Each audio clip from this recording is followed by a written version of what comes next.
President Trump is threatening a major economic attack on Russia. This comes after a night of heavy airstrikes against Ukraine. Fox 5's Antoine Lewis live in the newsroom. And Antoine, this comes as the U.S. and Ukraine are preparing to once again talk about ending the war.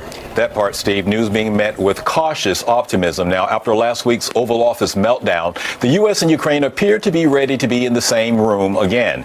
Ukraine President Volodymyr Zelensky told a meeting of the European Council that talks between the two countries on peacefully ending Ukraine's war with Russia will likely resume next week in the Middle East. Zelensky said that his country is ready to take steps towards that, which depends on Russia's willingness to be at the table. Overnight, Russia attacked Ukraine's energy infrastructure, impacting the country's ability to provide heat and electricity to parts of the country. Trump has threatened to levy large-scale financial sanctions and tariffs against Russia in response to the attack. Today at the White House, the president acknowledged that a peaceful end to the war will take some work.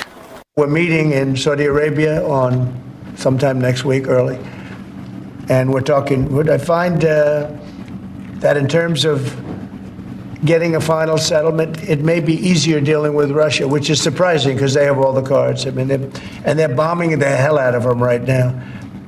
And I put a statement in, a very strong statement. Can't do that. You can't do that. Mr. President, we're trying to help them. Now to the latest in the tariff tit for tat between the U.S. and Canada. Now involves dairy and lumber. Here's what's going on. The president is now warning that he might implement more tariffs on those goods coming from north of the border. Trump accuses Canada of ripping the U.S. off with lumber and dairy tariffs in recent years. Canadian Prime Minister Justin Trudeau said earlier this week that he expects the trade war with the U.S. to go on for the foreseeable future. The White House ignited a trade war when it placed a 25% tariff on select goods coming from Mexico and Canada. U.S. economists worry that the longer a trade war goes on, it will negatively impact inflation, which at the moment is about where the Feds want it to be.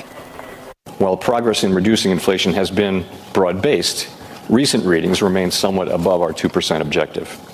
The path to sustainably returning inflation to our target has been bumpy, and we expect that to continue. Powell also indicated that the central bank can wait on interest rate moves while it watches to see how the president's tariff policies, in fact, play out. That's the latest from the newsroom. Stephen and Natasha, back upstairs to you. All right, thanks, Antoine.